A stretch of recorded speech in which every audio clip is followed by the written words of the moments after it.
Hi guys, this is Jeff from Railway City Hobbies, and today we are reviewing the Prime Movers line by Rapido Dash8-40CM.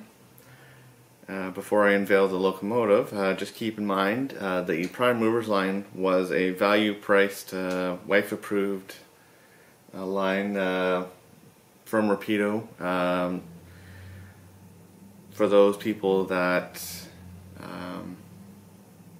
didn't want as much detail or would rather detail it themselves. So without further ado, here we are. This is the Dash8-40CM. This is the CN North American paint scheme. We'll see all the other paint schemes later on in the video. So we'll start off around front. Now, with this Prime Mover line, the pricing reflects the detail. So there is no MU hoses on the front, nor is there a train line on the front. Still does have the anti-climber and working ditch lights, LED ditch lights on the other side.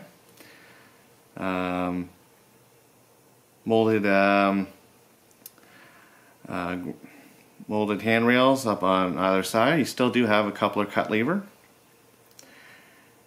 You still got separately applied grab irons going up the front of the locomotive, and you got your grab handrail on the other side. You still have grab irons on top, and you have filler hatches on the other side, and you have a grab above the windshield.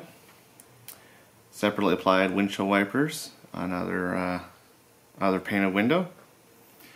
Sinclair antenna on top. We'll get to that later.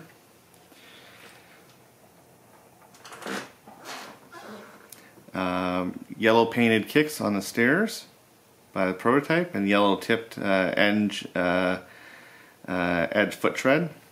The foot tread is not see-through, nor is it textured, but the top deck is textured. Separately applied handrails on the other side of the entry to the cab, into the car body. You got your windshield, your sunshades. These were full car body units, so you got your intake here,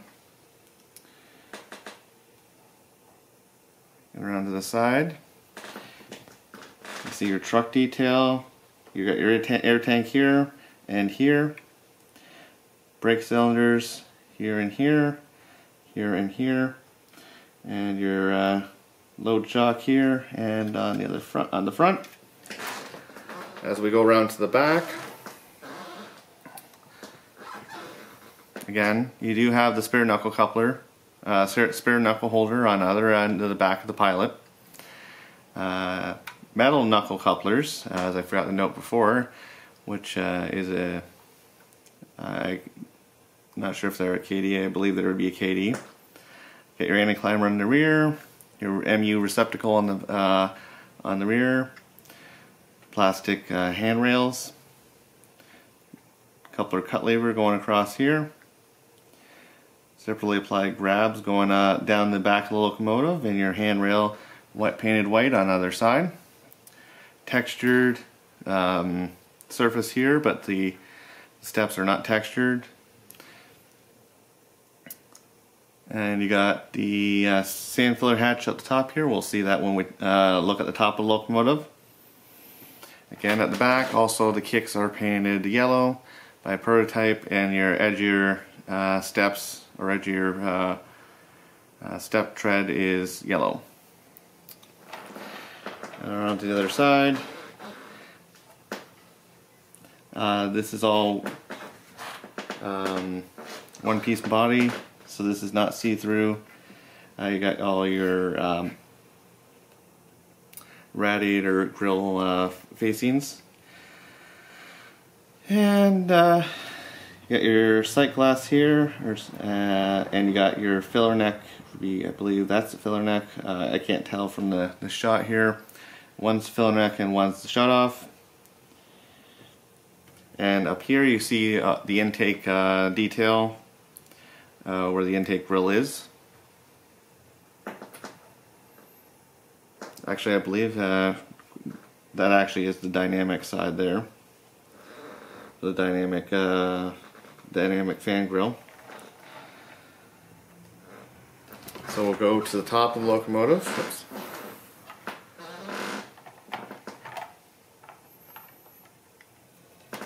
And so you got a grab iron in the front, a EOT, the end of train antenna here, Sinclair antenna there, molded detail for lift rings, or I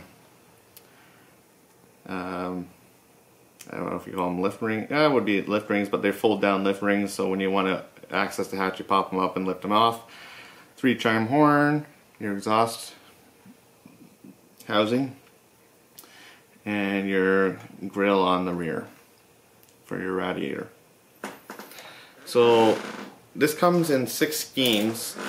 4 just got delivered. So we got the North America paint scheme here. You have the CN.ca, no stripes.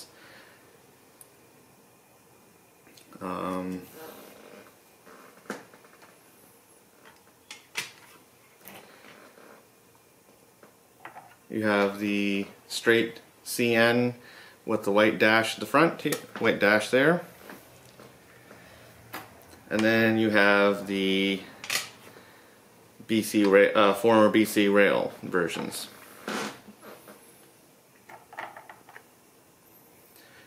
These were former BC Rail units that were red, white, and blue, and that were repainted. Now, if you're familiar with these BC Rail units, they did have in the front, they did have obviously your ditch lights up top here, your pilot light, but they also had rock lights in the actual pilot. And Jason has included the parts to do so. So we'll grab the parts bag here.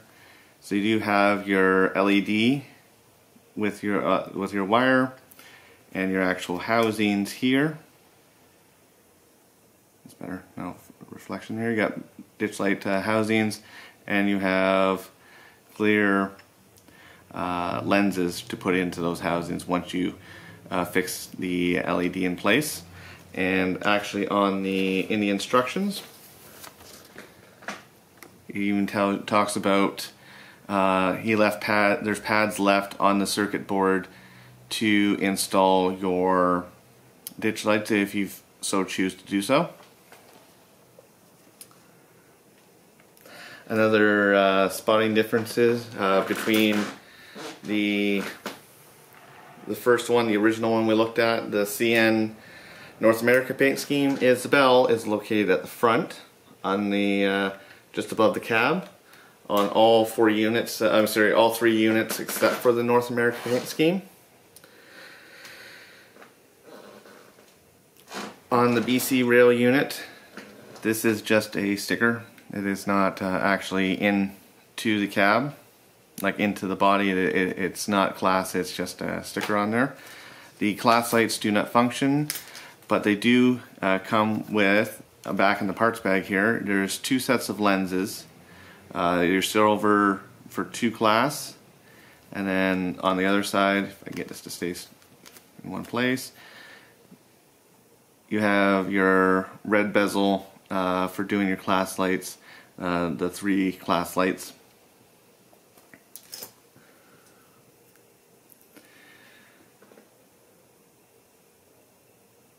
So outside of that, they all have the same features, except for the North America doesn't have the bell at the front.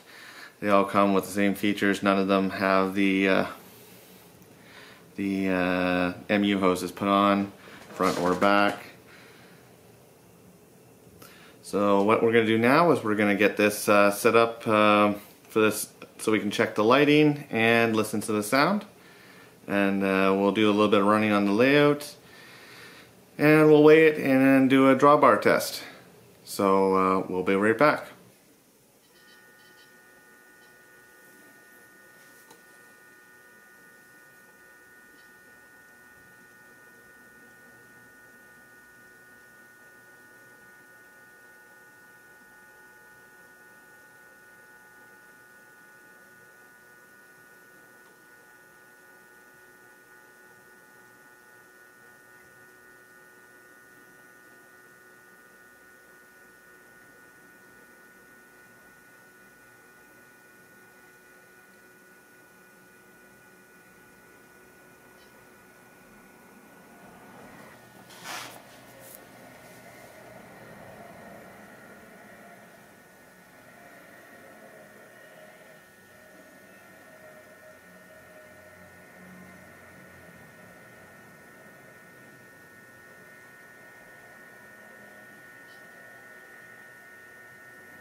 Alright, we now have this set up on the programming track, just a temporary programming track on here, just connected to the programmer. So, as soon as you turn on the locomotive, like put it the track power, the number boards come on automatically. You can turn them off with F14 if you choose to. So we got the front lights on, and we'll put the ditch lights on with F6. And then we're going to fire up the locomotive. So this comes factory equipped with a Loksound select, and this is a full throttle sound file. So let's go through some of the sound features. F1 being the bell.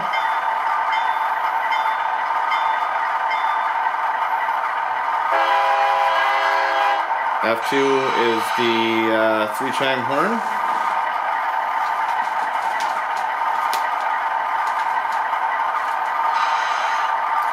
If you want, this comes equipped with the slow Doppler horn on F5.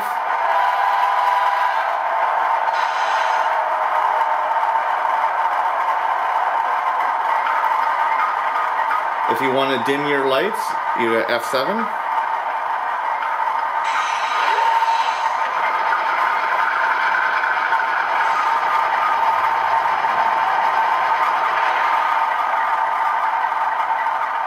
So this does come equipped with full throttle, so we're going to use the full throttle drive hold feature to keep it in position, and so we can manually notch it up by using the controller. So notch 1.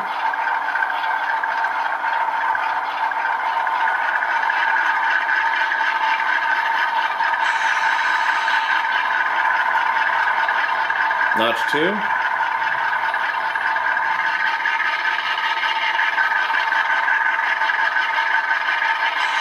Notch 3.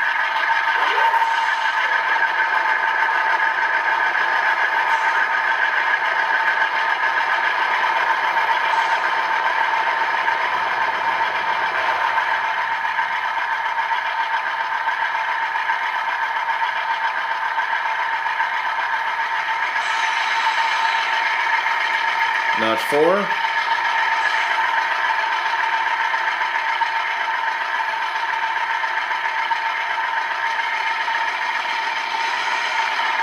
Notch 5.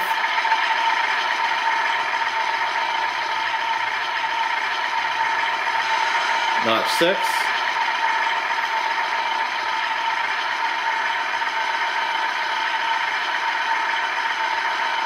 Notch 7.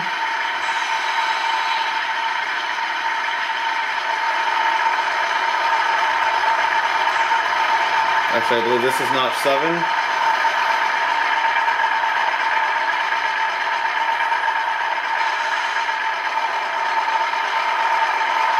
And that's notch 8. So we're going to take it right back to idle.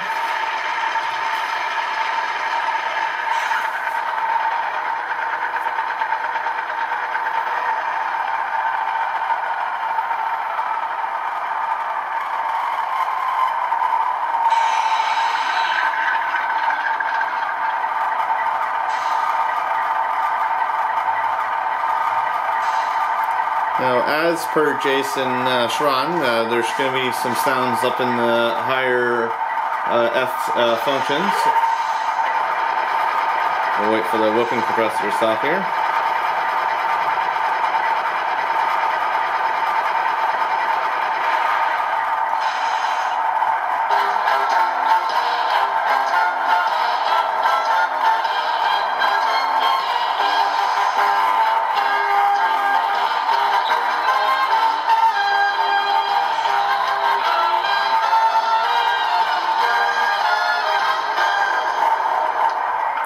That's F16. That is the theme song to Hockey Night in Canada on CBC.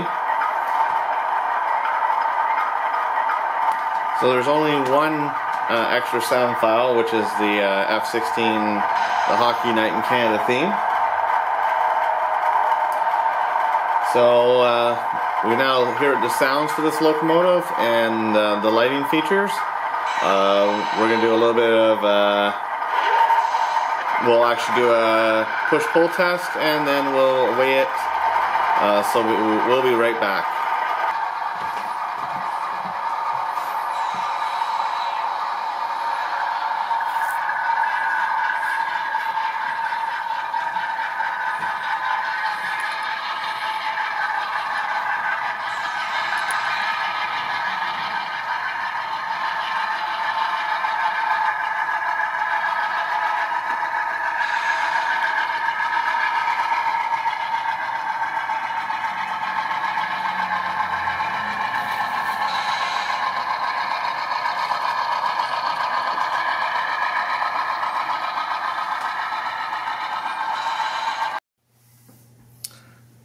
Alright, we're now going to do the push-pull test. So to start, first pull.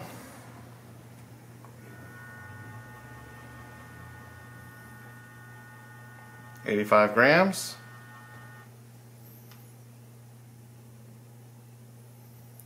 Second pull.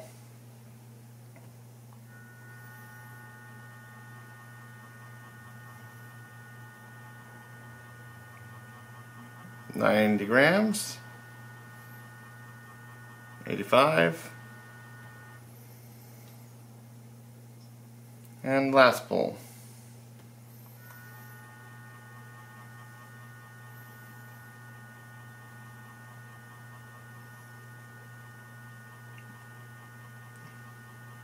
And between 80 and 85. Okay. That'd be comparable to Bowser SD40. Usually about an 85 gram pull bar on them. And just get this set up to do the push test.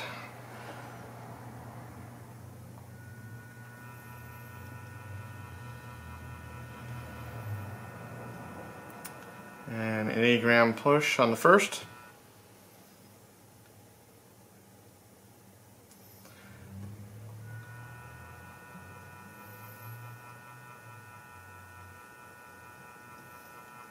$80 on the second, and finally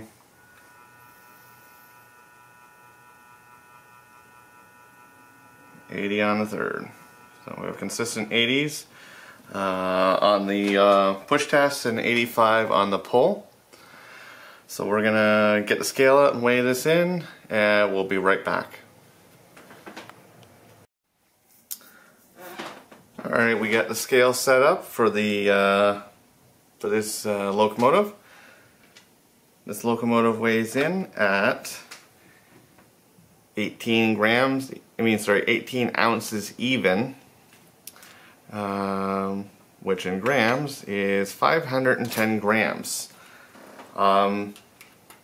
Realistically, for that amount of weight, like when I originally held the locomotive, I really questioned how well it was going to pull, simply because it is lighter. At 18 ounces, it's on par for like its average weight, but the pulling ability is a lot higher. It pulls like it's a 21 or a 22 ounce locomotive.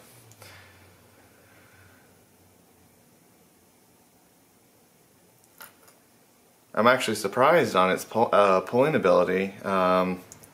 At a pull bar of 85, you would assume that this locomotive weighs 20 ounces or more. I'm pleasantly surprised at this. Originally, when I took it out of its packaging, I felt it and I'm like, it's light. It weighs like your typical Athearn Genesis locomotive or a Bowser, before like a Tier 4 or anything like. Your average locomotive, your average locomotive a year ago or so was 18 or 19 ounces, but at a 85 gram pull bar, that's superb. We're at the end of the video here. For what you're getting, like, it is lacking detail, but it was also advertised as a value price locomotive. take that with a grain of salt. Essentially, you're getting an excellent drive with it. It's a good puller. It's moderately detailed. It has a lot of separately applied details, but it's not heavily detailed like the top line true Canadian Rapido or like a scale trains. This is more like an Athearn ready to roll with a Loksound decoder, so a full decoder, and the same pulling features and LED features that you're come to expect from Rapido, but not at the price. The regular MSRP on these from Rapido is $264 versus $325. And this is Canadian dollars we're talking. So yeah, you're getting a locomotive at a cheaper price. So you're not going to expect to have all the extra detail like the MU hoses. You can buy Detail West, and if you want to detail up, go to Details West, get your MU hoses, train line, and save yourself some money. Others will praise this because they don't want all the extra detail, and they're happy with it is. Realistically, there's no pleasing everybody, but I think this is a great offering at its price point, and you're getting a lot of locomotive. You're getting a great puller. No one's ever made this except for brass. Caslo had a resin shell out there. If you so inclined, detail it up. But this is a very good offering. It's unfortunate that the response was moderately negative about this. People were complaining, especially on the BC rail units, that it didn't have the rock lights in the ditch in the pilot. Jason, like, all this extra detail was actually supposed to be in a parts bag, and you were supposed to put it on yourself. But there was such negative feedback that he ended up, if you noticed in a previous interview, he just made the decision to have all the parts put on. I applaud him for trying to make a change in this industry, and to make it more cost effective, or like cost prohibitive for the end user. But the negative response to it was enough to, this is the last value price locomotive that Rapido is going to make, and it's a shame. But anyways, I thank you for watching the video. Stay tuned. There's lots of new products coming out, and it's going to be a busy couple of weeks coming up. There will be the striped units, and the BC Rail red, white, and blue will be coming out in, I think, about 5 weeks' time. Don't quote me on that. All things can happen. And the 3800 series cylindrical hoppers will be coming out shortly as well as the last run of the FA2s. So stay tuned, and thank you for watching. Happy modeling.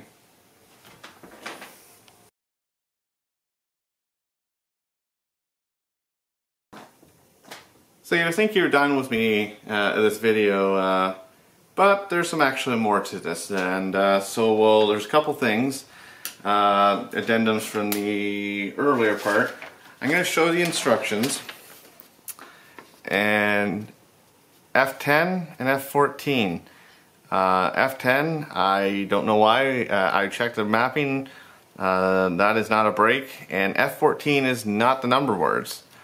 I don't know if there was an error in the programming, but the number boards can't be shut off unless you remap it auxiliary 3, which is the ditch lights, to an on-off switch. Another point out, the rear lights. The rear lights on this locomotive will only function in switching mode. They do not function without it. So the rear pilot light on this will not function without being in switching mode.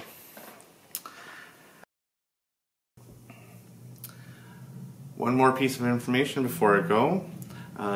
Railway City Hobbies, the last day we're open this year is December 17th, after which we'll actually be closed until January 2nd. We're actually moving the store to a new, bigger location at 378 Talbot Street in St. Thomas. So just a heads up. Thanks for watching this video, and again, happy modeling.